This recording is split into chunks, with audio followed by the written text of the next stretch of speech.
Tonight with the assistance of the Vancouver Island University, the Vancouver Island Real Estate Board, and the Vancouver Island Construction Association, all organizations associated with building a better community. I don't need to point out that Nanaimo is approaching double digits in election events within a single decade. It doesn't appear to be a problem for us, though, given the size of the room here tonight. This is actually a very good thing. Our community is involved, committed, and takes responsibilities for its governance very seriously. No matter which candidate is successful on May 6th, the Chamber is confident we have done all we can to resource constituents to make their best decision. And now the thank yous. Thank you to Chamber members, first of all, because it's your membership dues that pay for this event. Thank you to our sponsors who I've mentioned previously. Thank you to the media, the Wave, the Wolf, and Nanaimo News Now, the Nanaimo News Bulletin, and NanaiMoNet.com. If anybody is interested in telling their friends at home from here, this event is being live streamed by Alan Faulkner of VITV through the Chamber's Facebook page. Scrutineer for the evening's questions is Merv Unger, down here. If you have a question you want moderator Ian Holmes to present to the candidates, write it down, hold it in the air, and one of the volunteers from the Vancouver Island Real Estate Board will come by, retrieve that from you, and bring it up front to Merv and I to scrutinize. People have asked us, why do we have no open mic on the floor, and no questions directly from the floor? We want to get as many questions, non-repeated questions, clear questions presented to all of the candidates. So I have learned from doing many of these over my years at the Chamber that an open mic is an invitation to a speech. And there are only 6 people here who are invited to give a speech. Our timers for the evening are Daryl Payson from VIREB and David Hatchman. Here's David now to explain the timekeeping process. Thank you, Kim. All candidates will have 2 minutes for their opening remarks, 1 minute each for their closing comments. For any questions posed to them, they will have 45 seconds and 30 seconds each for any rebuttal they may have. In all instances, when they've got 15 seconds left in their presentation, they will see a yellow light. In all instances, when their time is up, they will see a red light. If they are still talking after the red light, after their time is up, we invite you, the audience, to thank them into silence and have the show proceed with your applause. Let's practice. Ian is going to mention this, but it bears repetition.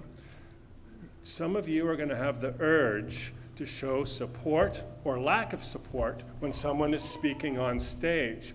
We ask you to suppress that urge, as such outbursts force us to add time on the clock, which is not an exact science, and we want everyone here to have a fair shake. Thank you. Kim?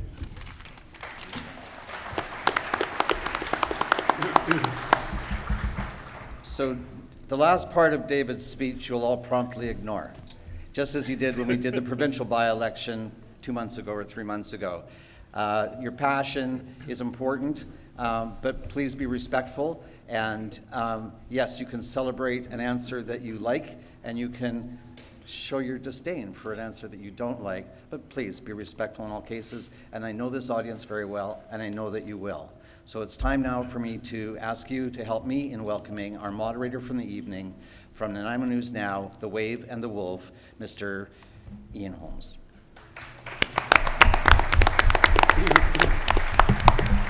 Thanks, buddy. Good luck.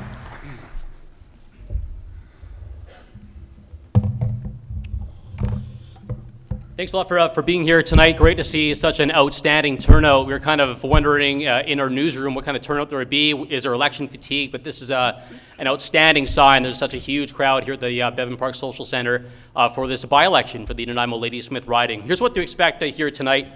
It should go around an hour and a half, should be smooth sailing. We have opening comments from each of the candidates that will last 2 minutes.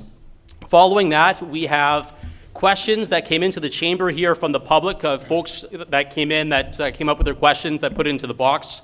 Here in the front, also some chamber sponsors with some questions as well. 45 seconds per answer. Some of the questions to individual candidates, some to the collection of all the candidates as well.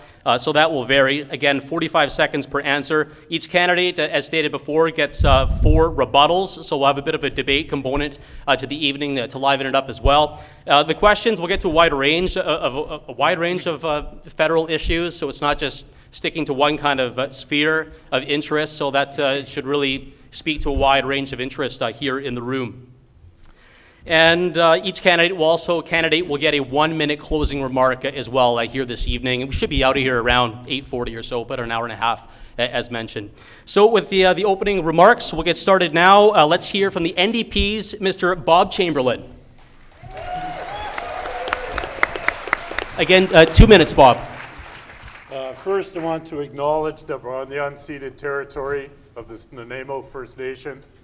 I want to thank everyone for being here tonight. I'm not surprised to see so many Canadians come out at an important time to vote. This is simply not just a by-election. This is an opportunity for us to select the best candidate to represent this riding in Ottawa, to represent the needs of average, hard-working Canadians like everyone that's in this room. The NDP are very focused on making sure that your day-to-day living is as provided for as necessary from government services. I have had the great honor of meeting many people, and each have spoken to me about the concerns that they have for affordable housing in this riding. We have a plan and a strategy for that. I have heard from many people the need for pharmacare, so that we're not using our credit card to buy the medications that we need for good health. I have heard very clear concerns for people that are living on pensions with capped incomes and ever-rising costs. And I have also heard very clearly the need for an alternative green energy plan. These are what the NDP will deliver to you. We will save you money on a daily basis. We have a plan to bring affordable housing into this market, and we will have a tangible, meaningful, actioned green alternative energy plan. This is what the NDP bring. We have an opportunity on May 6th to ensure that a strong, experienced voice politically is representing you in Ottawa to take on the government that has shown us a disregard for average Canadians. Of course, I'm talking about the Liberal government. Of course, I'm talking about the Conservatives. Thank you very much. All right, Bob Chamberlin of the NDP. Up next, Jennifer Clarke from the People's Party of Canada. Jennifer. Hi, everyone. Hi there. I'm Jennifer Clarke, and I am your candidate with the People's Party of Canada. I want to thank everyone for coming out to this meeting. It's great to see so many people still engaged in our democratic process, even though this is our 3rd time in the last year that many of you have been asked to go to the polls. People often ask me why I decided to get involved in politics. I tell them the story about my grandfather who enlisted at 17 years old into the Canadian Army during World War II. He was hit by machine gun fire on a bridge in Belgium, and he was miraculously he survived, and despite debilitating injuries, he never took a dime of restitution from our Canadian government. His generation and generations since have fought, bled, and died to protect Canadian values of individual freedom, personal responsibility, fairness, and respect. These are our values. These sacrifices have helped make Canada one of the greatest nations in the entire world. And these sacrifices are steadily being eroded with our core values from our own government. Our country has never been as divided as it is now, both culturally and economically. For example, the old established political parties employ callous vote-buying strategies like identity politics, where ordinary people are divided into special interest groups based on gender, race, orientation, heritage, and so on. I feel we need to unite together and realize that we are all Canadians first. I want to eliminate practices like corporate welfare, which is really just buying political favors with your money. This is something that the People's Party of Canada will stop. I want to end the blatant disregard for current and future taxpayers by stopping irresponsible and wasteful spending and balancing our budgets. The good news is that it's not too late. This is why I decided to get involved, because I want to advocate for change in politics, because I love Canada. Thank you. Thank you. Jennifer Clarke, the People's Party of Canada. Up next for a 2-minute opening address, the Liberals' Michelle Corfield. Chu Klekos Nanaimo. I am humbled to have the opportunity to speak to you. Nanaimo Ladysmith needs an active voice in Ottawa to work with our community leaders here to make our community a more vibrant and economically diverse region, one which is environmentally conscious. We all have one goal in mind, to make our region a strong economic force for Vancouver Island, to support well-paying jobs and improve our quality of life. We want our children to have a safe place to grow up, stay, and raise their own children. In order for that to happen, we need to ensure we have a strong local economy to support good-paying jobs. We need to attract businesses that will support our community and ensure that learning opportunities that are provided at our university supports the jobs we create. When we invest in the most vulnerable, everyone benefits. We need to collaborative plans to address child and senior poverty. Our government has and continues to make significant changes to address each of these issues. This government has created 900,000 jobs in Canada. They have directly invested almost $30 million into VIU and have a $40 billion housing affordability strategy while lowering taxes for the middle class. And in Nanaimo Ladysmith, child tax benefit has helped over 18,000 children.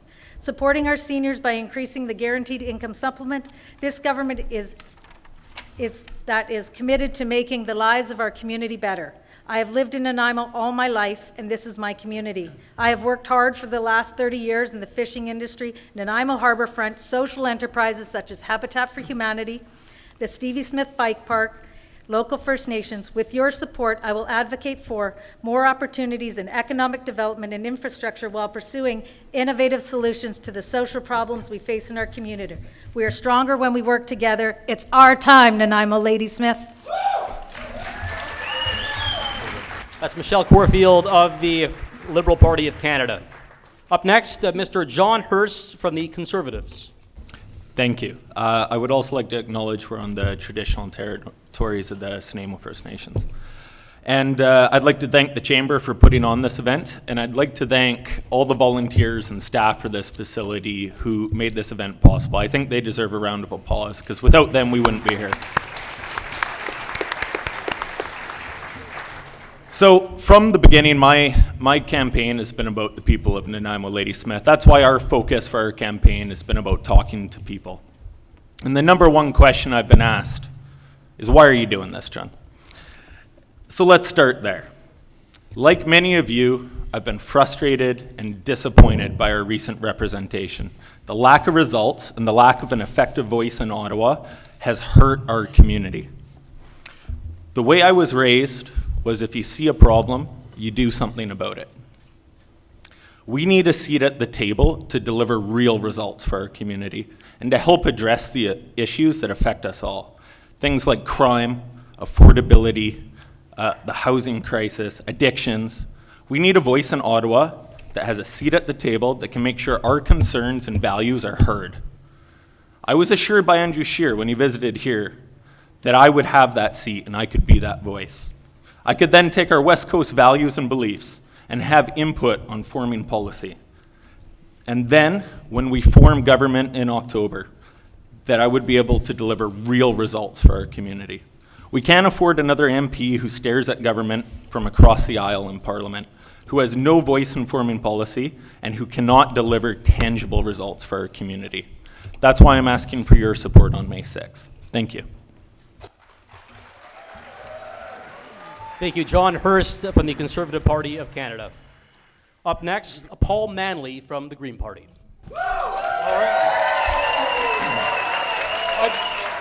I I'd also like to acknowledge that we are on the traditional territory of the Nanaimo First Nation, and also that Nanaimo Ladysmith encompasses the territories of Snanawas and Staminas. I'd like to thank the Chamber for hosting this event. I grew up here. Nanaimo Ladysmith is where I'm from. This is where I built my business, and this is where I raised my family. I've been on the board of Mid-Island Co-op for 11 years, and for the past 3 years, I've run skills training programs at Nanaimo Food Share for people with barriers to employment. In that job, I worked with a number of people who became homeless because their landlords flipped their properties. Over the years, I've heard similar stories throughout the community. I've watched as the cost of living has skyrocketed and opportunities have disappeared.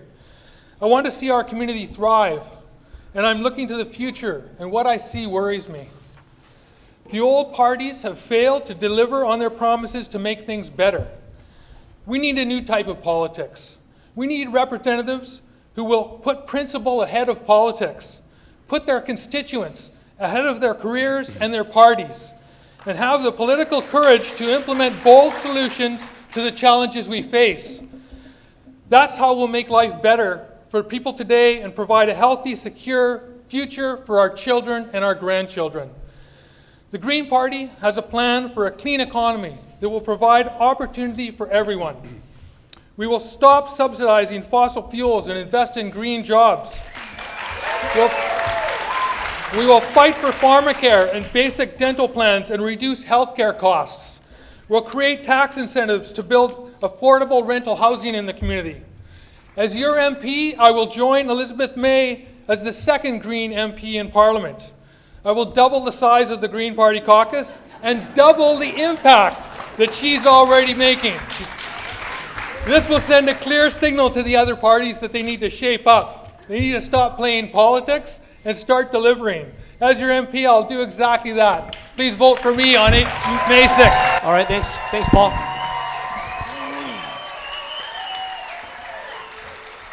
And just before we get to Mr. Brian Marlatt, just a reminder to all candidates, in order for the live stream to pick up what you're saying, and to everyone watching at home on their computers, please make sure you are seated and speak into the microphone, just so that live stream catches everything that you're saying. There's already been a few people grumbling about that back home, so just make sure that you stay seated and speak into the microphone. That'd be appreciated.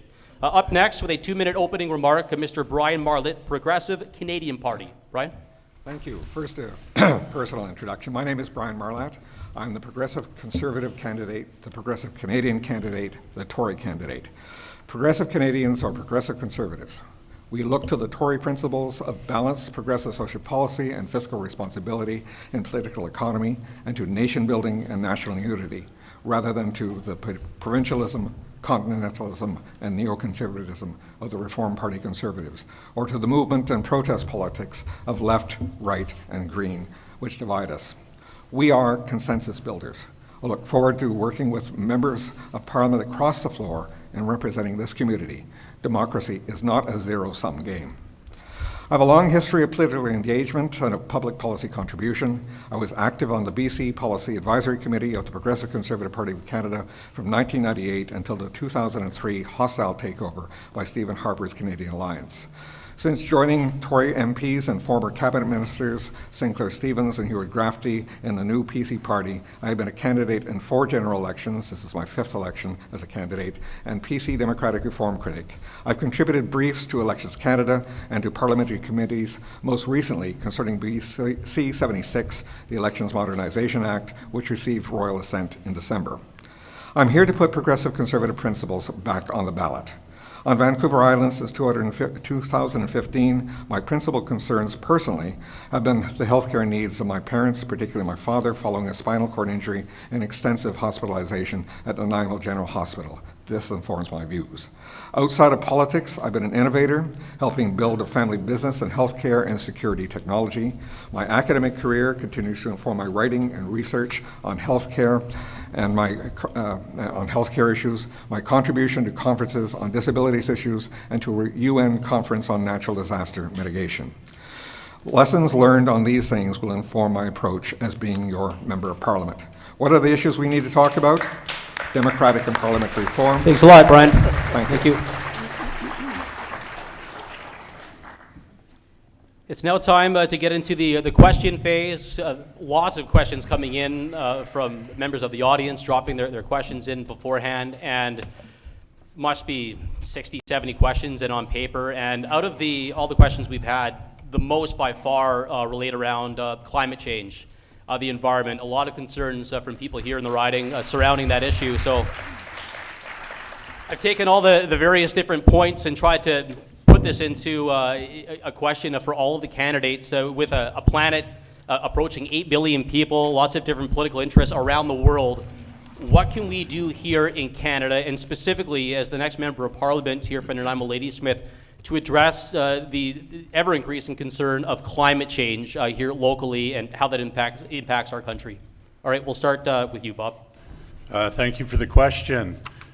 It's time to do meaningful changes to the way that we provide energy for the people of this country. I've been asked many times where I stand on the pipelines that have been proposed, and of course I'm on the record very clearly being opposed to them.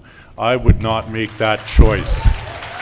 I would make the choice to invest properly and succinctly in alternative energies so we can beat a path to the future right now for our children, because that is what's at stake here. It's not about quarterly profit taking, it's about providing a planet for the children that are going to come behind us, and that's what we must invest in.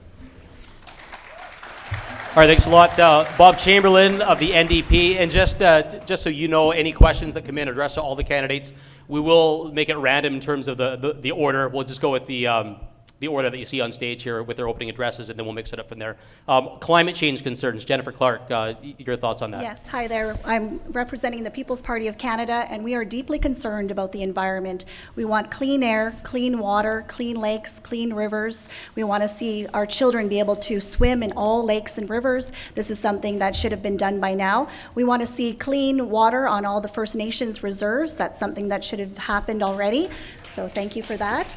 And the thing with regarding the carbon tax, we want to get rid of the federal carbon tax and allow the provinces to decide what to do with climate change. The reason why is because this was supposed to be revenue neutral, and it's just going into the general coffers right now. So this is something that's a heavy tax burden. We have about a $40 per ton carbon tax right now. All the other parties want to increase that to $300 to $400 a ton. All right, thank you.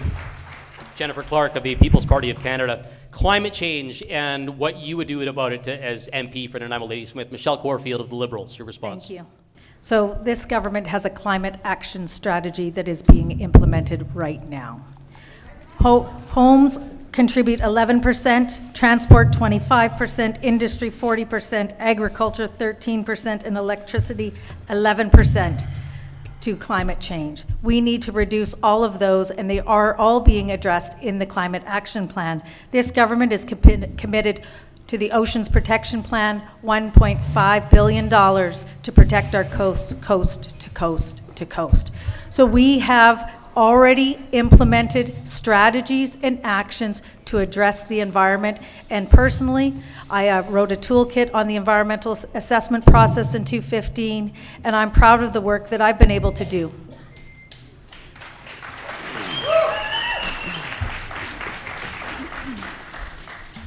All right, thank you, Michelle. Up next, John Hirst from the Conservatives on climate change. All right, well, I loathe to admit this, but as the youngest candidate up here, I am a millennial. Actually, you just back up a little bit from the microphone and try to avoid the popping, just for maximized Is that better audio. here? That's awesome. That sounds Okay. great. Thank you. I am a millennial, and the environment is an important issue to us. Bob, I'm glad you mentioned the children. You know, one of my daughter Sloan is here tonight. Just like the rest of our campaign, I believe we need real, meaningful change to this global issue, and it truly is a global issue. If Canada meets its Paris climate targets, we'll reduce worldwide CO2 output by about 0.5%. It's nothing. If the world, Bob brought up Canadian businesses, so we are better than the global average when it comes to efficiency. If the world did business the way Canada did business, we would reduce CO2 output by about 39%. That's meaningful change. All right, thank you. John Hirst of the Conservatives on climate change. Paul Manley of the Green Party, do you happen to have a take on climate change? I do. We have a very comprehensive package on climate change. And it's exciting times. There's a lot of good possibilities for good, clean jobs. We have all the technology that we need to change our economy. We are the only party that wants a national moratorium on fracking. We want to join Quebec, New Brunswick, and Nova Scotia, New York State, France, a whole bunch of other jurisdictions, because fracking is many, many more times dangerous. The release of methane into our atmosphere is far more dangerous for climate change than CO2. And we need to eliminate corporate subsidies for multinationals. We have $6 billion to foreign multinationals to frack our environment and export LNG, and that has to stop. We need to stop subsidizing fossil fuels and get into clean energy. Okay. Cool. We have a rebuttal here, our first rebuttal of the night, first of four being utilized here by John Hirst on the Conservatives. Go ahead. I'm glad you mentioned fracking there, Paul. As a documentary maker yourself, I'm sure you're well aware Gasland was thoroughly debunked for methane contamination in the water, for the issues it causes. I have personally worked in the oil field and been involved with fracking. I can tell you the concerns are completely baseless, as the science shows. And I'm glad you brought up the subsidies. Let's talk about the subsidies there. It's easy. We pay about $3.3 billion a year to the oil and gas sector in subsidies.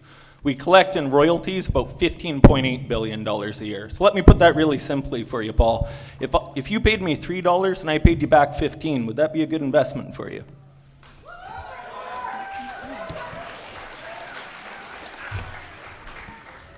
Okay, thank you, John, for your rebuttal on climate change. Up next, our final speaker on this from the Progressive Canadian Party, Mr. Brian Marlatt. Your stance on climate change and what you would do to address those concerns. Thank you. First of all, I strongly recommend you Google me silly. I've written about this extensively. I'm sorry, is that better?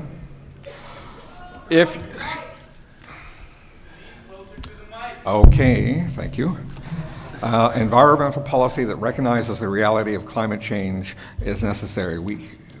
It can't be just about protest, politics, and denial, but instead looks to the scholarship of natural disaster mitigation to mitigate risks. What we need to do in approaching climate change issues is to mitigate risk, not to talk about what we're going to stop, but rather how we move forward in building a stronger environmental base, a stronger approach to reduction of greenhouse gases without simply saying, we want to stop this, that, or the other thing. Photo op politics, photo op protests are not helpful. All right, but I do recommend that you look at what I've written about climate change. Okay, thanks a lot, Brian. Brian Marlatt from the Progressive Canadian Party. Now a couple of social issues to get into here now. With the median single income being below $30,000 a year here in the Mid-Island area, how will your party create higher paying jobs in the private sector? It's been a long-standing issue here, needing better quality jobs here in the Nanaimo area. We'll start with you, Jennifer Clarke. Higher paying jobs, how would you make that happen here locally? Yes, we have the best platform with the People's Party of Canada for higher paying jobs. We're going to be lowering corporate taxes, business taxes, down to a flat 10% tax. So then that way we have revenue on volume. You'll have employers being able to help hire their family men and women and be able to take care of those families with higher paying jobs. So we're going to be having implement a business program that is going to allow our economy to thrive, and we'll see a better Canada for all Canadians. All right, higher paying jobs, badly needed higher paying jobs here in the Nanaimo area. Mr. Paul Manley of the Green Party, how would you make that happen? Well, we have a VIU here. We can build a knowledge-based economy. There's very exciting things going on in our region. In Richmond, Corvus, a company is actually working on the electrification of the Norwegian and Swedish ferry fleets. And the ferries pull in and they charge up and the cars come on and off. And we should be doing that in British Columbia. We have a company that's actually doing business in Norway and Sweden, but not here in Canada. And we need to be using the technology that we have available to us, the knowledge that we have available to us. We have a lot of innovative companies in Nanaimo that could be working on these issues, and it could be a very exciting time if we just diverted our funds from fracking operations and fossil fuel infrastructure and put it into something green. All right, that's it. Thanks a lot. Paul Manley from the Green Party of Canada. Higher paying jobs in the Nanaimo area, badly needed. We'll pitch this one now to Brian Marlatt of the Progressive Canadian Party. What would you do about that? First of all, I'd like to encourage the development of a program of innovation and identifying where we have high-tech opportunities.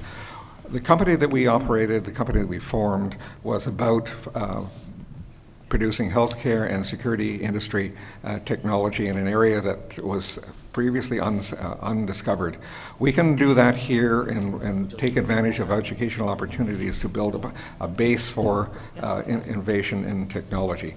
I think also we have to be aware that the agreements like NAFTA with the United States and with China have failed us rather considerably. We need to look towards building relationships with other Commonwealth countries in order to be able to access markets which are presently unavailable to us and are presently tied too closely to one or two market bases. Thanks a lot, Brian. Brian Marlatt, Progressive Canadian Party, on how we get higher paying jobs here in the Nanaimo area. Michelle Corfield, we have a rebuttal here. I wanted to rebut on We have a rebuttal here. Jennifer Clarke from the People's Party of Canada. Go ahead. Yes, thank you. I wanted to do a rebuttal on the Green Party, as we have a three-pronged approach. They talk about foreign entities. However, they will not commit to getting rid of all foreign aid that's coming in from outside of Canada. We're going to be able to remove barriers from those types of foreign entities coming in that's influencing the political realm with the Green Party, and we're going to get rid of corporate welfare completely. They talk about corporate welfare influencing us, but we're the only party that's getting rid of that completely. Okay, thank you.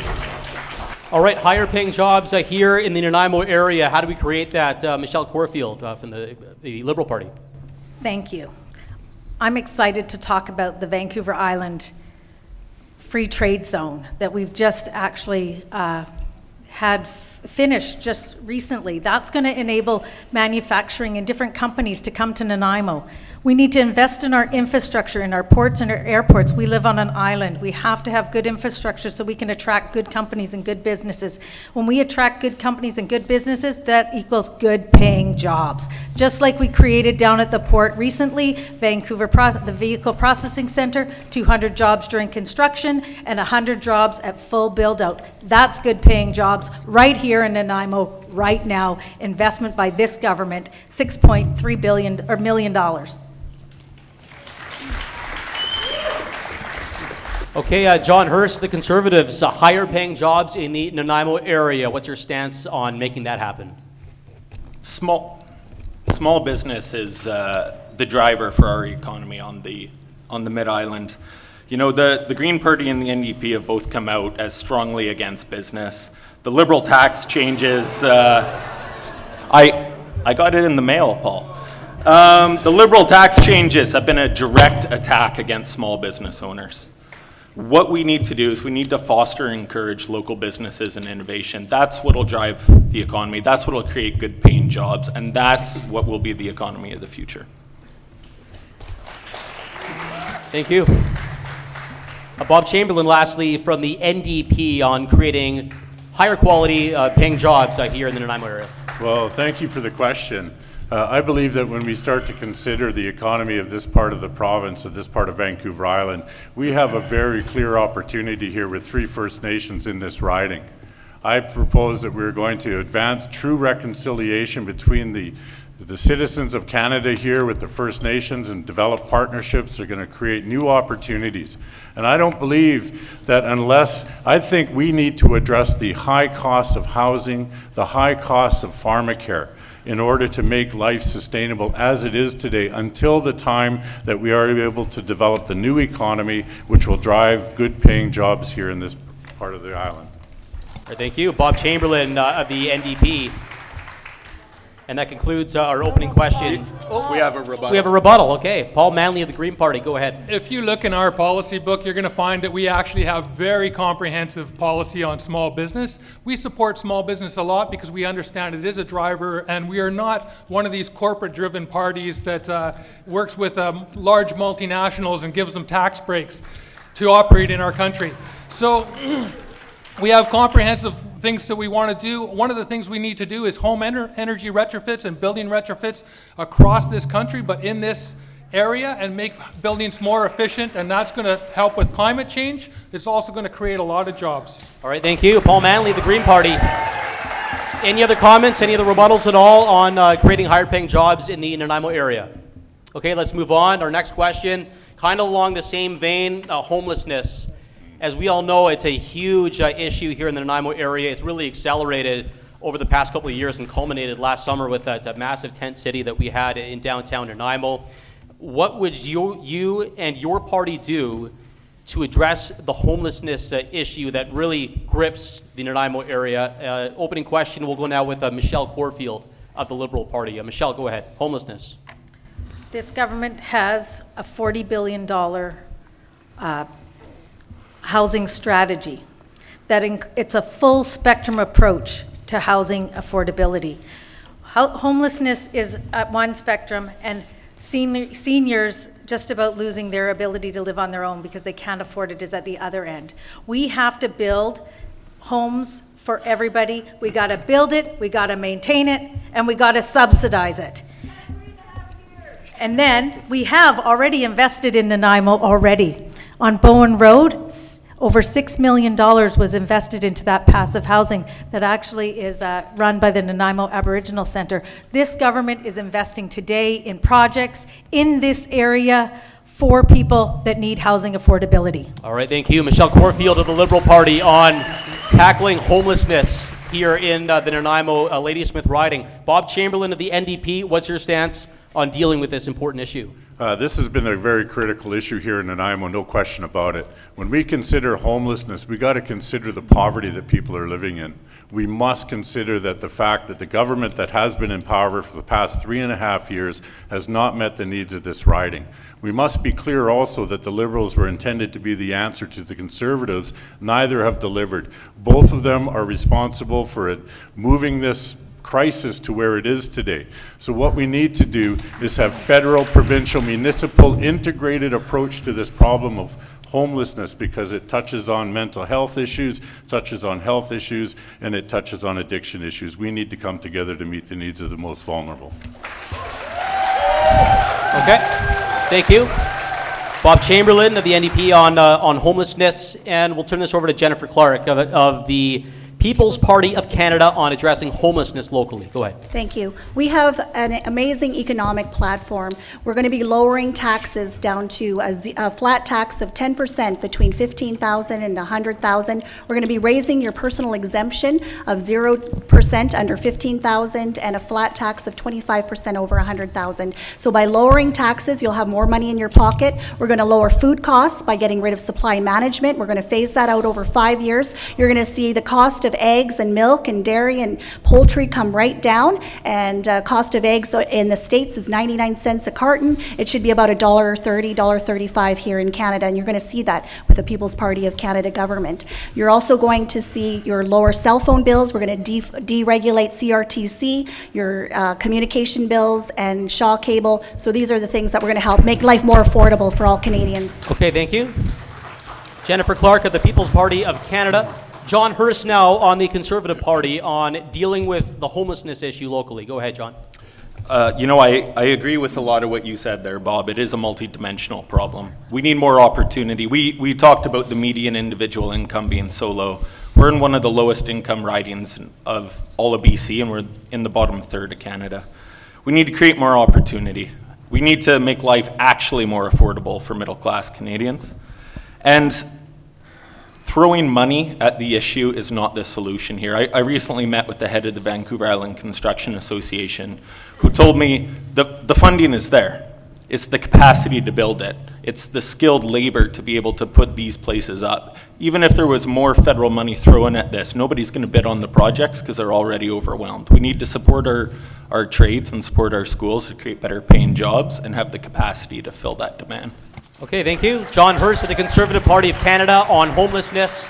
We'll now hear from Mr. Paul Manley of the Green Party on dealing with the homelessness issue locally. Go ahead. As your MP, I'm going to lobby hard to get the federal government back into affordable housing and working with the provinces and municipalities. In the 60s and 70s, there was huge tax incentives for purpose-built rental housing and cooperatives, and all that funding was cut, and we need to bring it back. We need to provide incentives for developers and builders to create energy-efficient rental units, and we need to expand on co-ops, housing co-ops. We don't have housing co-ops in Nanaimo. They've got them in Vancouver and Victoria. They're a great model for affordable housing, and we're creating a crisis by not providing affordable housing to people who have disabilities in this community, seniors on fixed income. We have homeless people all over the city, and it's a real problem. All right, thank you, Paul. We have a rebuttal here on the floor at Jennifer Clarke, People's Party of Canada. What's your contention to that? Well, all these old established parties, including the Green Party that have been around for 35 years and the other ones for 150 years, have done absolutely nothing for our homeless issue. It's actually gotten worse with this tent city in the last couple of years. 46% of Canadian families are within $200 of insolvency, mostly thanks to the incompetence of the old-style, obsolete political parties that we see here at this table right now. We need to get rid of this old establishment with this corruption and bring back integrity into Parliament and send me, Jennifer Clarke, as your voice, and I will actually bring real change and bring real solutions for homelessness. Okay, thank you. Jennifer Clarke, People's Party of Canada. Bob Chamberlin, I understand you rebutting that as well? Yes, do you want this? Sure, I'll take that. Thanks. Go ahead. When I think about this topic and the answers, I mean, reducing the cost of a quart of milk and a dozen eggs is not going to meet the needs of the homeless. We have to find a way to build houses. We need full suite of services to help people get over and through challenges they face. The NDP party has a plan for 500,000 homes across this country, 1,400 right here, good paying jobs, and the beginning of a solution for homelessness. Right. A rebuttal, Michelle Corfield of the Liberals. I want to reiterate, this government has a $40 billion housing action plan. It's being implemented today. It has been implemented in Nanaimo. If you live on Bowen Road in the Nanaimo Aboriginal Center's place, you live in affordable housing supported by this Liberal government. Okay, thank you, Michelle. All right, homelessness and what you would do as MP to address that issue. I'm trying to remember who is left. Paul, have we gotten to you? Yeah, you got me. Yep. Yeah. Brian Marlatt, go ahead. Brian Marlatt, Progressive Canadian Party on homelessness. First of all, affordable housing is not addressing homelessness. Homelessness is, right, is that better? Affordable housing and homelessness are separate issues. What we're hearing tonight are talking points, not attempts to address the issue. We have a broad range of reasons why homelessness exists. There are things like addictions. There are things like simply becoming older. Seniors are going to find themselves with less and less opportunities to remain in the homes they live in and they've built. We need an approach, which I believe is best, which is informed by emergency response measures. This is something I've studied over time. They begin with approaches to shelter, to food, to care for the injured, and for health if it were an earthquake or if it were a flood or something similar. We need to look at the social determinants of health. We have to look at healthcare services, access, and its quality. Brought him to his feet. All right, John, have you spoken on homelessness? You have, okay, all right. I'm already losing it here. Okay, I think that's it. I think that concludes our question on homelessness. Here's another one. It's kind of along also the realm of some social issues. I think this is a really interesting question that relates somewhat to our justice system. What will you do to get tough on people pushing very dangerous drugs in our community that's particularly impacting children? Fentanyl, even now car fentanyl recently creeping into our community. There's a federal justice issue that could be related to crime policies to get tougher on crime, potentially, dangerous drugs in our community, and punishing the people responsible. What would you do to counteract that? John Hirst of the Conservative Party, what is your take on that issue? Thank you for asking that. The Conservative Party is the only party who has a platform piece specifically to deal with crime. And in particular, there's 2 points to it that I think are beneficial to us here. The first point is we've committed to better equipping and better supporting our frontline policing staff. They put themselves at risk to keep our community safe. We need to have their backs. The second is we've put proposals forward to make changes in the criminal code and to get tough on gangs. I think we all know the source of the drugs in our community come from organized crime. We will specifically identify it in the criminal code, and there's harsher sentences for people involved with organized crime. Thank you. John Hirst of the Conservative Party on dealing with the drug issue in our community and how to punish those responsible for bringing that to the Nanaimo area. Up next, Paul Manley, what is your opinion on this issue?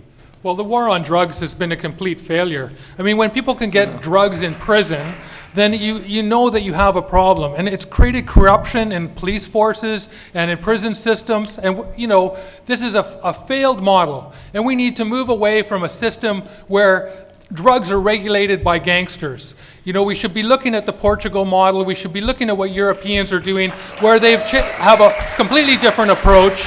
And they've reduced drug use in their communities, they've reduced criminality, and they've reduced, you know, the thug and gangsterism that goes along with it. So we need to examine what has worked in other places and end the war on drugs because it is not working for us.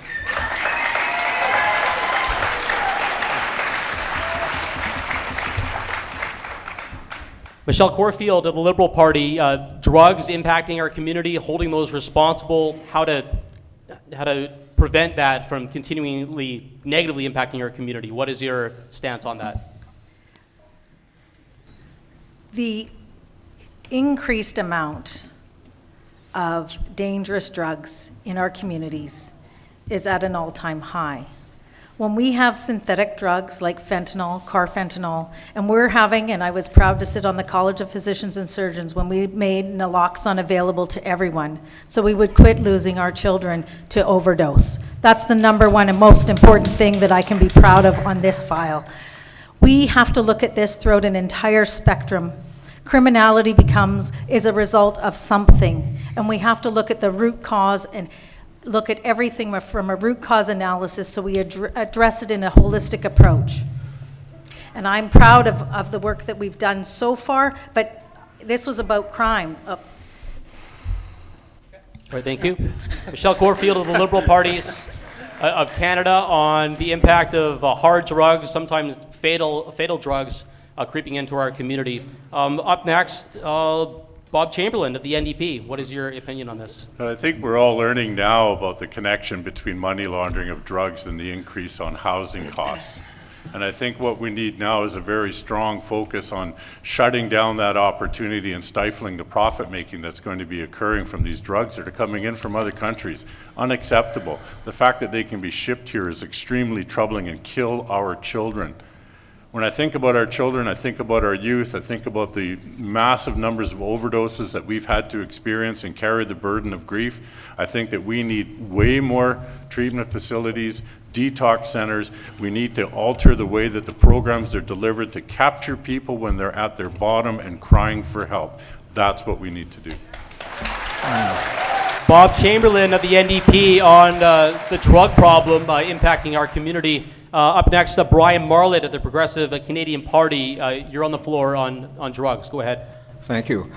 I think we're hearing a lot of the usual rhetoric rather than anything useful this evening. We need to be very much aware that there isn't a war on drugs that has failed. What there is a failure of supply-side approaches to addressing the cause of drug use. It isn't as long as there is demand, there will be someone willing to supply. This isn't going to be addressed either by increased law enforcement and empowering police to arrest more people. It was going to be addressed by addressing demand. That can be, as they did in Portugal, but not in the way you suggest, Paul, by using administrative councils rather than law enforcement to bring people into address to our cell phone, pardon me. We need to address demand rather than just simply Thank you, supply Brian. approaches. Brian Marlatt, Progressive Canadian Party on drugs. Jennifer Clarke of the People's Party of Canada. What is your opinion on this issue? Yeah, we need to make criminals afraid again. Having a minimum sentence is going to be required. Enforcing the laws that we already have and creating tougher consequences on the perpetrator and drug dealers. It seems today that criminals have more rights than victims, and that's wrong. I want to see criminals, and particularly those who are violent or spreading deadly poisonous drugs like fentanyl, get punished very severely. We must allocate sufficient resources to federal law enforcement to enforce our laws and keep our communities safer for our families. Enforcing the laws efficiently and getting resources to these law enforcement officers rather than protesting the police.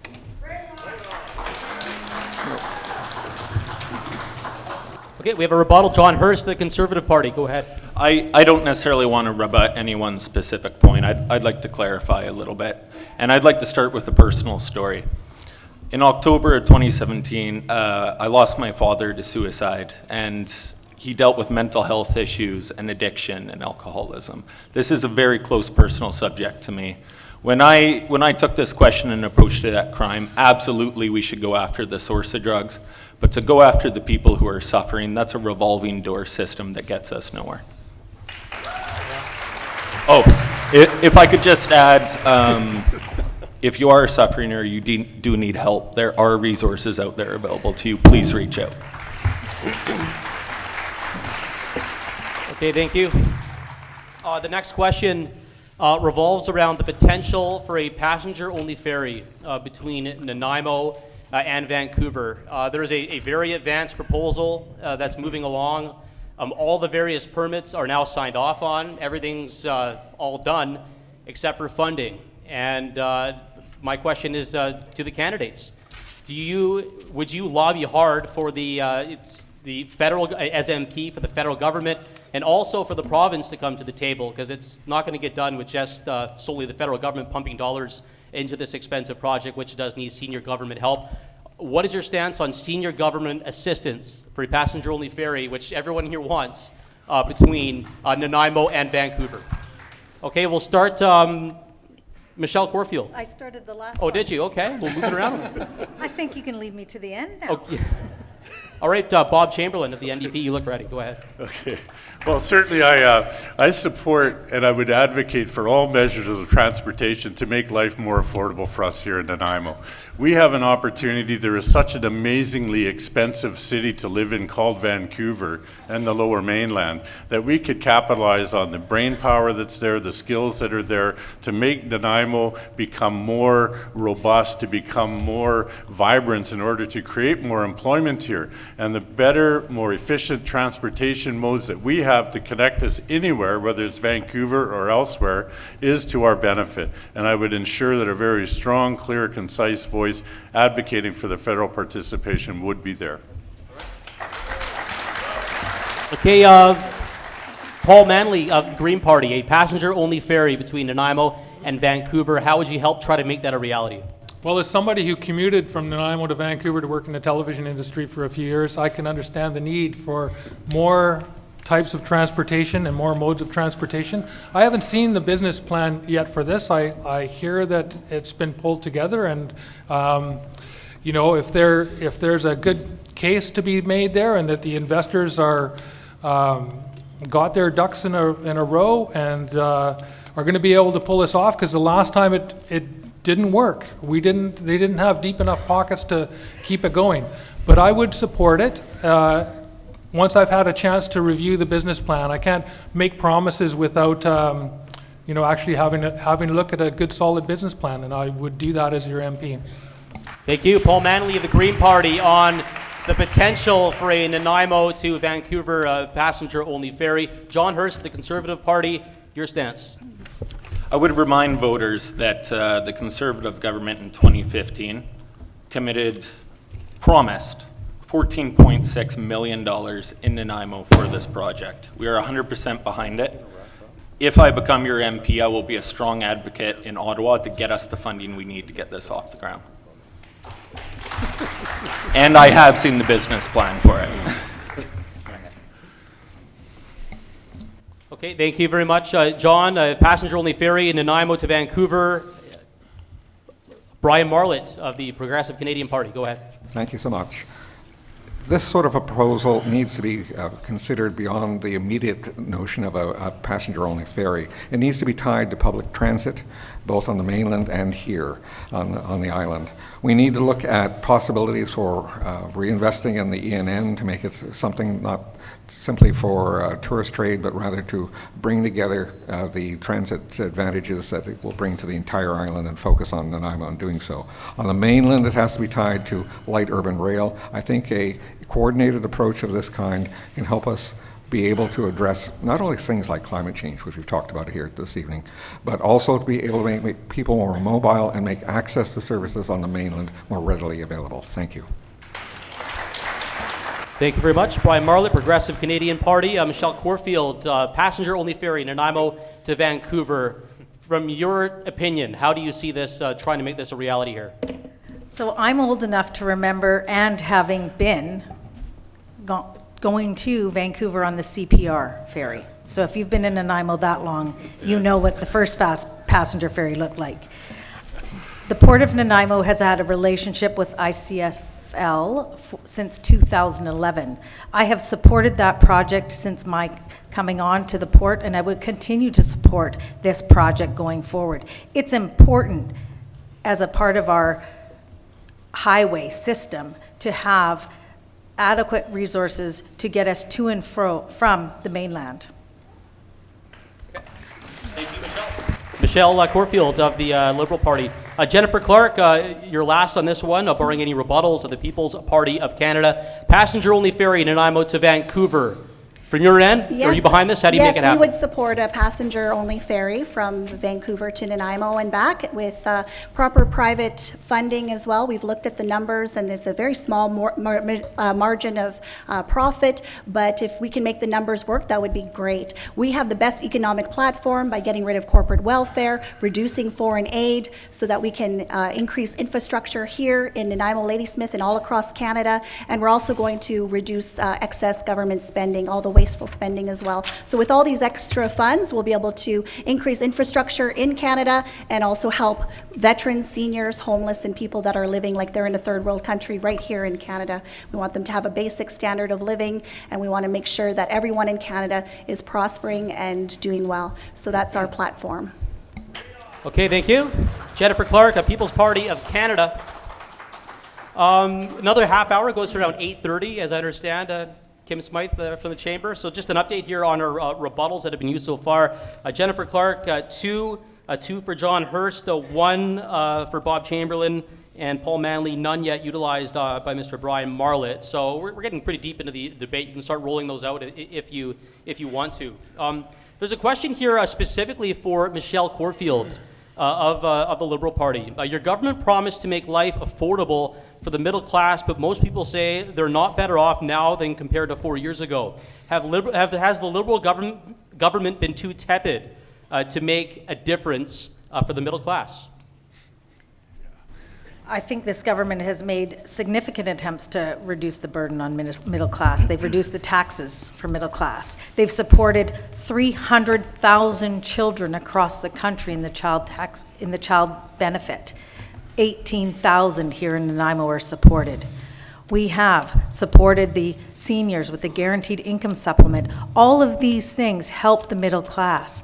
So I believe this government has done and continues to do important investments into the middle class by reducing the small business tax from 11% to 9% is another investment in small business because, like my candidates here have said, Nanaimo has a lot of small businesses. That small business reduction is really important. Chew.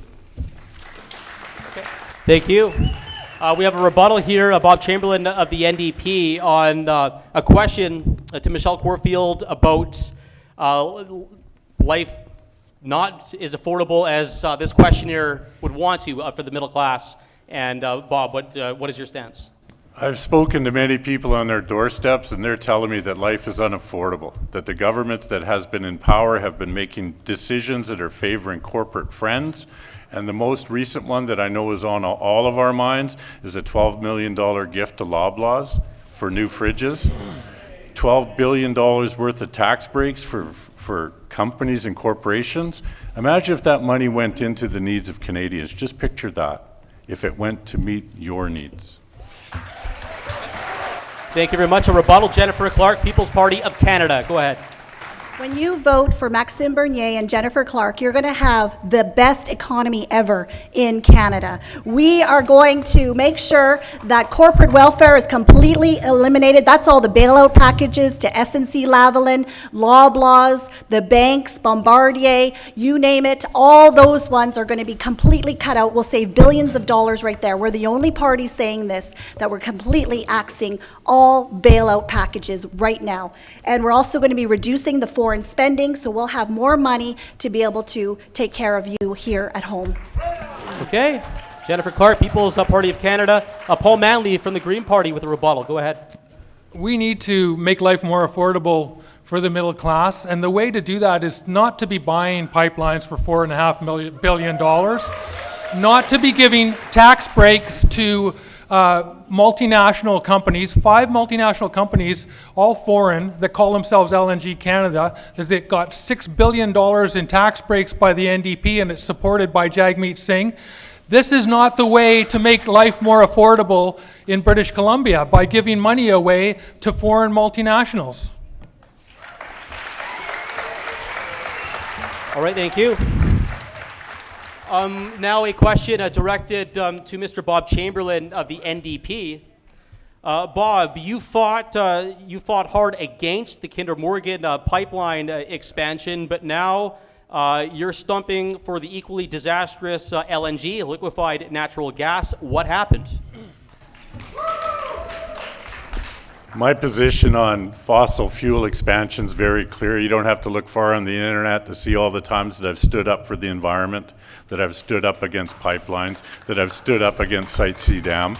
I believe that we need to move to a real alternative green energy plan, period. That the NDP is committed to stop investing in those and make the investments in a path forward to meet the needs of our children and grandchildren. My integrity and my honesty on this topic does not waver because I walk into a room that's different than the one I walked out of. It remains the same, committed to the environment.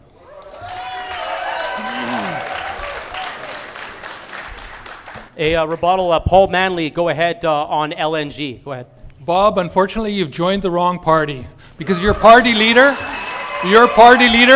has supported LNG and fracking, and supports this massive tax giveaway to foreign corporations. And you may not understand how the system works, but the NDP whips votes, and you are going to be told how to vote, and you are going to be given your speaking points, and just like the MLAs who are opposed to fracking in the provincial government, they all voted for fracking and LNG exports.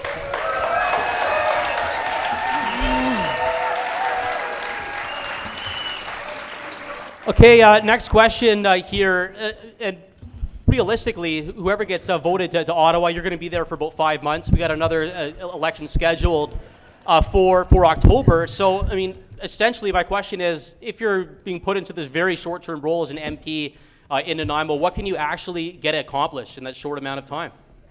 Jennifer Clarke, People's Party of Canada.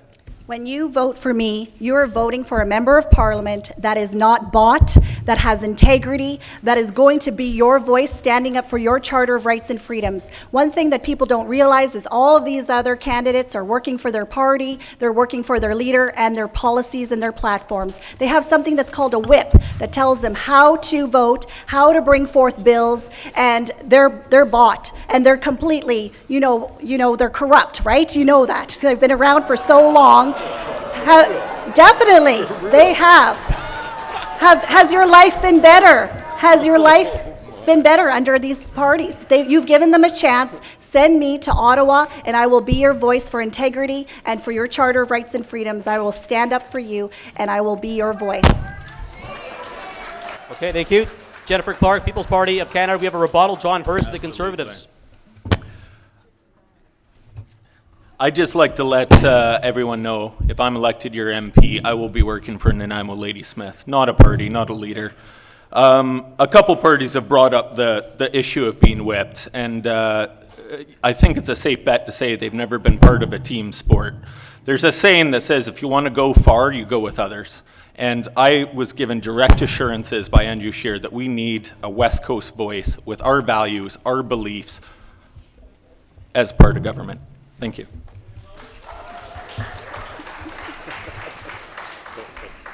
Okay, again, the question, only about 5 months essentially in Ottawa. How can you make an impact to help the people in this room of Nanaimo Ladysmith to make a tangible impact with such a short amount of time?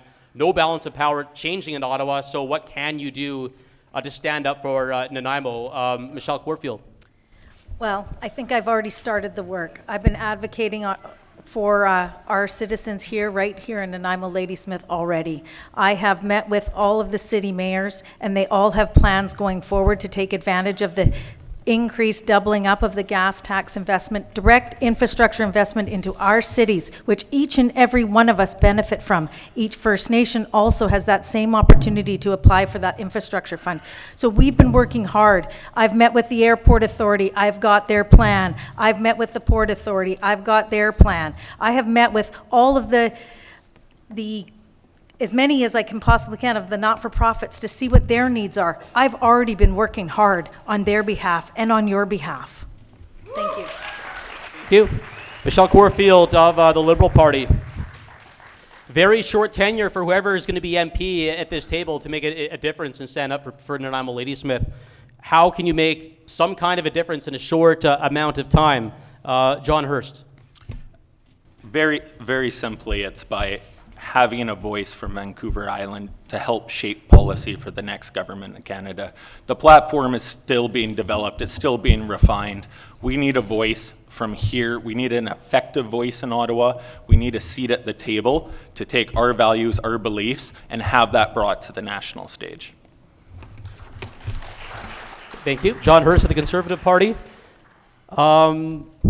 Brian Marlatt, Progressive Canadian Party. If you're elected as our next MP in a short amount of time, what kind of impact can you make? There are roughly 5 weeks in which Parliament will be sitting the rest of this before the summer break. There's little you can do in the House of Commons, but what you can do is work with other members of Parliament to address the issues which are important to us. We've talked about things like seniors issues. I'd like to introduce changes also with respect to how we approach healthcare, the Canada Health Act, to enable people to have access to autism treatment for children and families that are affected thereby. I like to see members of Parliament acting for their ridings, not just simply for party organizations. But we are seeing, and we're seeing this tonight, members of Parliament, candidates who are acting as voices for movements and for parties, not for the people of their community, and that is what I choose to be. Thank you. Okay, Brian Marlatt of the Progressive Canadian Party. A couple of rebuttals I see here of Michelle Corfield. I intend to formulate a regional strategy in partnership with all of the stakeholders here. That strategy will inform how we move forward in October. Nanaimo needs a collaborative plan that's included all of the concerns and issues that we develop together, because that plan can inform and change how Ottawa sees us, Nanaimo Ladysmith. Thank you. Michelle Corfield of the Liberal Party. Bob Chamberlin of the NDP. How do you make this by-election meaningful for the people of Nanaimo Ladysmith? Very unique dynamic with another election looming. How do you make this really matter for the people here locally, this by-election? For every day of the Liberal government sitting, I've been focused on their actions, I've been focused on the failures, and I've focused on the hollow words that they've committed to every Canadian and to First Nations across this country. I'm ready. I want 5.5 weeks of pointing out the failures, so we can go into the fall election and making sure that we see the change that's necessary. The Liberals have not met the needs of you, and the Conservatives were replaced by the Liberals. So let's think about that. We have an opportunity to have a very clear, concise, experienced, articulate voice to make sure that the voices of Nanaimo Ladysmith are heard effectively. Okay, thank you. Bob Chamberlin of the NDP. A rebuttal here, Jennifer Clarke, People's Party of Canada. For the next 5 months, I will be working day and night. For the last year, I've been working to make sure that our lives here in Nanaimo Ladysmith are for the better. You've seen Tent City downtown. You've seen what the NDPs have done to our great nation in Nanaimo Ladysmith and what Liberals have done all across Canada. We need to stop the bleeding. Our national debt will be $1 trillion by 2040 because of what the Liberals and the NDP and the previous government with the Conservatives and even the Greens will shut down the entire economy. This is something that we need to wake up and look at right now, and I would invite you to vote for me. Thank you. Thank you. Lastly, Paul Manley, an opportunity to be elected to Ottawa. It would be a brief tenure in Parliament. How would you make that count? Well, I've been working hard in this community for decades, and like Michelle, I've had meetings with community leaders and business leaders across this community to find out what their needs are. And I will spend my time working the way that Elizabeth May does. She does not heckle, she treats other MPs respectfully, and she works across party lines for what's the best for her constituents and for Canadians. And that's exactly what I will do. I'll spend time talking to ministers, I will spend time talking to other MPs, and I will work hard for this community to get the things that we need. Being in opposition and always yelling and chewing on the minister's leg like a pit bull gets us nowhere. We need to work together, and Elizabeth has been voted the most effective constituent MP by her peers year after year, and that's the behavior I will emulate in Parliament. All right, thank you. Paul Manley of the Green Party. Bob Chamberlain of the NDP, you're now using your third of your 4 rebuttals. And Jennifer Clarke, you're now used all 4. Bob, go ahead. Okay. When I think about being in Ottawa and talking to the ministers and deputy ministers and getting things done, I have existing relationships in Ottawa. I've been there many times. I've been serving as a chief for First Nation for 14 years.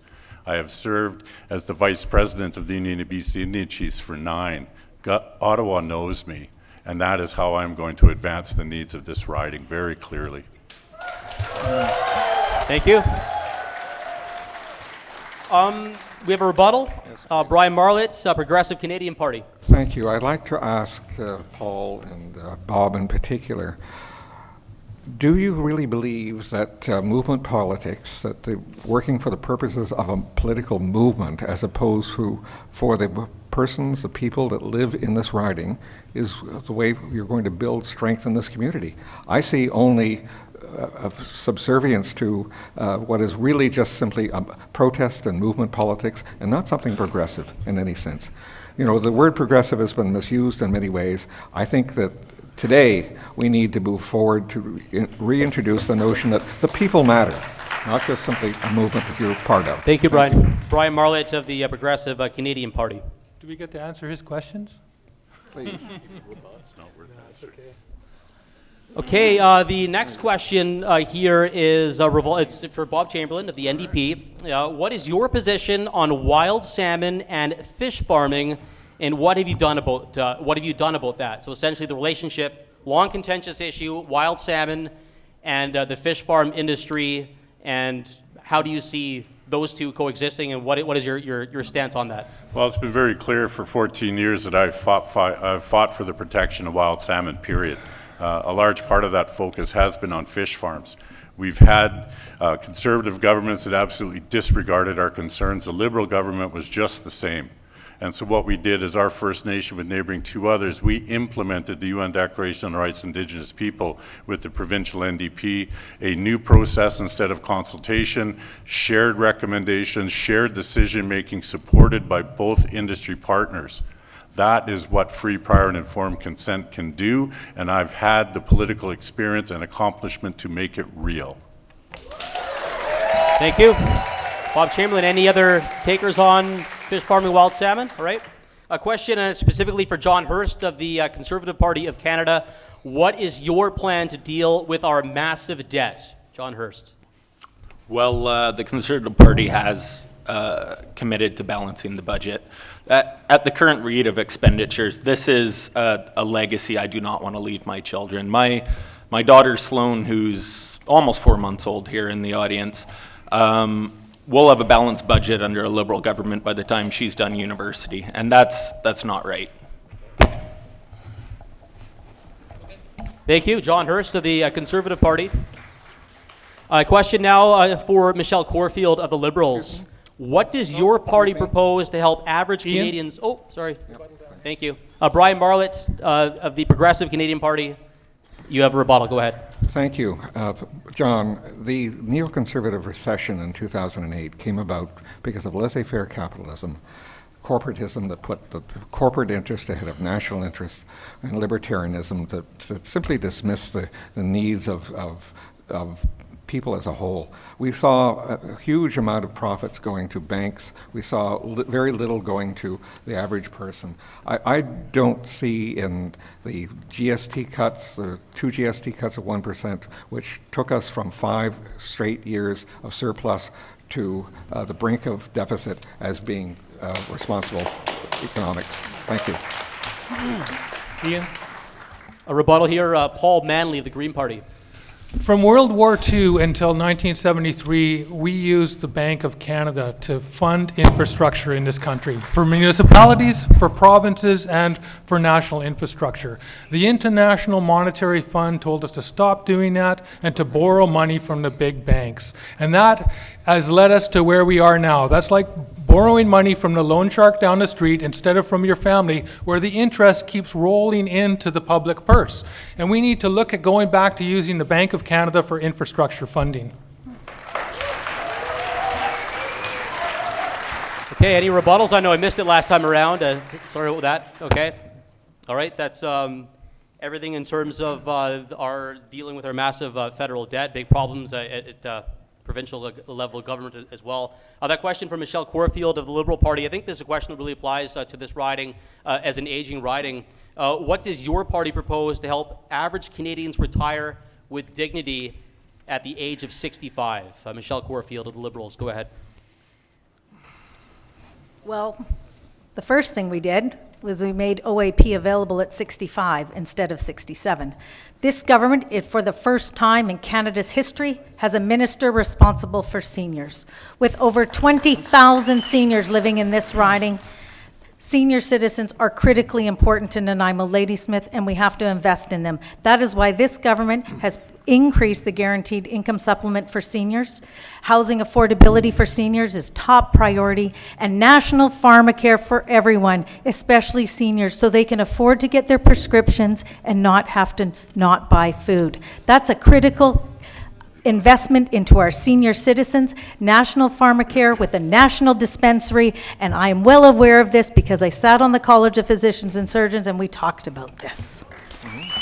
Okay, retiring at dignity at the age of 65. We have a couple of rebuttals here. John Hirst of the Conservatives. I would just like to point out a fact to you, Michelle, that the Minister for Seniors was actually created under the previous Conservative government, was axed by Trudeau when he took power in 2015, was just recently brought back. So I thank you for bringing that up. The Conservative Party is committed to looking out for our seniors, and they're the party that realized they need their own advocate at the federal level in Ottawa.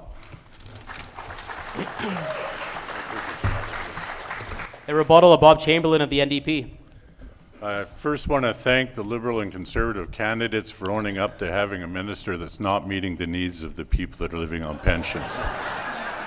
And I say that with great confidence because I have spoken to many pensioners and things are not going well. It's that simple.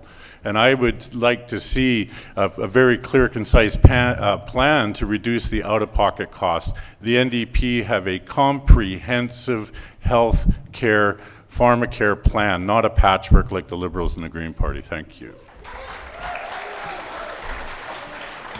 Okay, we're running out of time here. I think this will be the last question of the night before we get to closing remarks as we're approaching 8:30 here. Are there any more rebuttals on the floor here at all? No, you're done. You've used your 4 now, Bob. So, last question here it's for Paul Manley of the Green Party here. How will you support Trans-Canadian train infrastructure? Well, Elizabeth May loves trains. She's spending her honeymoon on the train right now. And I've taken the train across Canada, and the last time I took a train across Canada, it was so slow because it was clogged up with oil cars. And it was clogged up, you know, so that the grain cars couldn't even get through. And we need a separate set of tracks so that passengers can get across this country in a timely fashion. I stopped at places like Saskatoon when we were 8-10 hours behind schedule, 12 hours behind schedule in Winnipeg. You know, we managed to make up time and only be 2 or 3 hours by the time we got to Toronto, but that's just unacceptable in this day and age. And you know, if you look at other countries, Japan, European countries, they have modern rail systems. We could do the same here. All right, a rebuttal, Michelle Corfield of the Liberal Party on train infrastructure and supporting it across Canada. Investment into our infrastructure is critically vital for the survival of this country. Our country was united by train, and it's going to continue to be united by train, but it does need a significant investment, and we have the plans to do that. We have invested heavily in infrastructure, and I believe here on Vancouver Island, we have the Island Corridor Foundation, and they too are looking for funding into their trains. And I've been to the Ladysmith train, the Historical Society, where they're rebuilding a train. Train is important to us. Michelle Corfield of the Liberal Party, thank you very much for your reply. We'll now shift into the closing remarks. So 1 minute for each candidate. We'll mix up the order. We'll go from the far end of the table to your right, all the way back towards me and Bob Chamberlin. So up first, we have Brian Marlatt, Progressive Canadian Party. You're up with your 1 minute closing address. Okay, thank you. What are the big issues we need to talk about today? Well, we've talked somewhat about some of them, but I think we also need to address things like democratic and parliamentary reform to free our parliamentary democracy from the grasp of parties serving as movements instead of all Canadians. We need to address questions of national unity, where others prefer provincialism, as we've seen as a result of the Alberta election recently. We need to see health care, including seniors care, seniors issues, autism, national pharmacare funding, and goal-oriented policy based on science, education, and evidence-based research. We need a culture of opportunity for all Canadians that frees the economy for everyone, not just the 1%, and trade that reaches out to the Commonwealth in the age of Brexit and unreliable North American trade deals or with unreliable China. We need environmental policy that recognizes the reality of climate change and that isn't just protests and politics or denial, but instead looks at scholarship. What else must we do? We must look at this election as a result of excesses of partisanship and movement politics, and that responsibility lies with our All right, thank you, Brian Marlatt, the Progressive Canadian Party, for your 1 minute and 5 seconds closing remark. Paul Manley of the Green Party, your closing remark. Go ahead. This by-election is a chance for Nanaimo Ladysmith to make our voice heard across Canada. The only way to tell old parties that it's time for change is to vote Green. It's the only way to tell them they need to start delivering more for people now, and that voters expect them to plan beyond a 4-year election cycle and ensure a secure future for our children. Green MPs do politics differently. We work collaboratively across party lines. We vote for what's right, not how our party bosses tell us to. I will fight for tax incentives for affordable housing, universal pharmacare and universal basic dental care, and a climate plan that will create well-paid, clean jobs. We need the government to take responsibility for climate change. Giving foreign oil and gas corporations billions of dollars while telling us to change our light bulbs is not a solution. We deserve better. Our children deserve better. A vote for me is a vote for the future. All right, thank you. Paul Manley of the Green Party. John Hirst of the Conservative Party of Canada, your 1 minute closing remark. This by-election is about effective governance. This is about, do we want to see real results for our community? We have issues that have festered for too long because we have representatives who are in the 3rd or the 4th place parties in Canada who talk a big game but deliver nothing. For too long, we have suffered. And that's what I want to bring. I want to bring a seat to the table. I want to bring real change to make life better for all of us that live here. I want to make life better for my family, your family, for our entire community. Thank you. Thank you. John Hirst of the Conservative Party. Michelle Corfield of the Liberals, your 1 minute final address. In closing, I want to thank all of you for coming tonight. I want to extend my gratitude to my family, my friends, and my supporters and fellow candidates. I and the Liberal team are the only ones with a real plan to strengthen our middle class, create well-paying new jobs, and make life better for families right here in our community. That's why the Liberal plan includes the new child benefit, which has supported over 18,000 children right here in our community. A climate action plan that protects a clean environment while growing our economy with investments like the Ocean Protections Plan. We have created better health care and home care for our seniors. We have and continue to invest to build more affordable housing, direct infrastructure investments to our communities, and are investing in new opportunities for young people. This government has a plan to make prescriptions affordable for everyone. That is why on May 6th, I ask for your support. Vote Michelle Corfield. All right. Michelle Corfield of the Liberal Party with her closing remark, and now Jennifer Clarke, People's Party of Canada. Sum things up in a minute.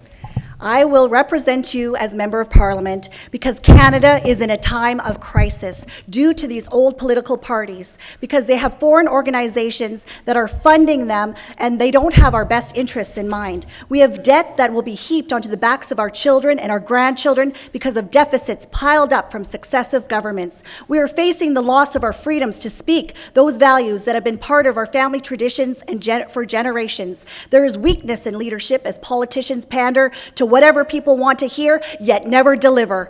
Opening the borders has been given prominence, while 46% of families are within $200 of insolvency. We have budgets that promise millions of dollars to subsidize other countries, while our own veterans and seniors that have fought for and built this country are treated like second-class citizens. Integrity has been destroyed at the highest levels of government, and the People's Party of Canada has the most principled politicians in our nation. We believe in putting Canadians first. We believe in the value and the sanctity of life from the pre-born to the seniors, and I am asking you to vote for change. Vote for Jennifer Clarke on May 6th, and I will do what's in the best interest of all Canadians.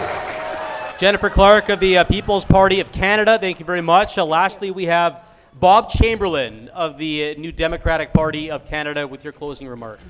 Well, first I want to thank everyone for being here. It's so important and good to see you all. I grew up here in Nanaimo. I raised my son as a single dad here in Nanaimo. I understand what this city needs, what this riding needs. The NDP have a plan to look out for average Canadians, hardworking people that live paycheck to paycheck like I do. And you'll notice one thing different about me. I don't have a script in front of me. Leadership is not reciting words. Leadership is responding to the moments and creating the opportunities and seizing the opportunities that come to advance the needs of our peoples. That's here. I believe in Canada as a just society. I believe we all believe in human rights and equality. And as you saw yesterday, Jody Wilson-Raybould spoke about the utter failure of the Liberal government to live up to any measure of reconciliation with First Nations, period. It's about the UN Declaration of Rights of Indigenous People. It's about Canada being all it can. It's about recognizing the multiculturalism and celebrating that. Thank you. Thanks so much, Bob Chamberlin. Okay, that concludes our all candidates debates for the upcoming May 6th federal by-election here for the Nanaimo Ladysmith riding. I just personally like to really thank the Greater Nanaimo Chamber of Commerce for putting this on.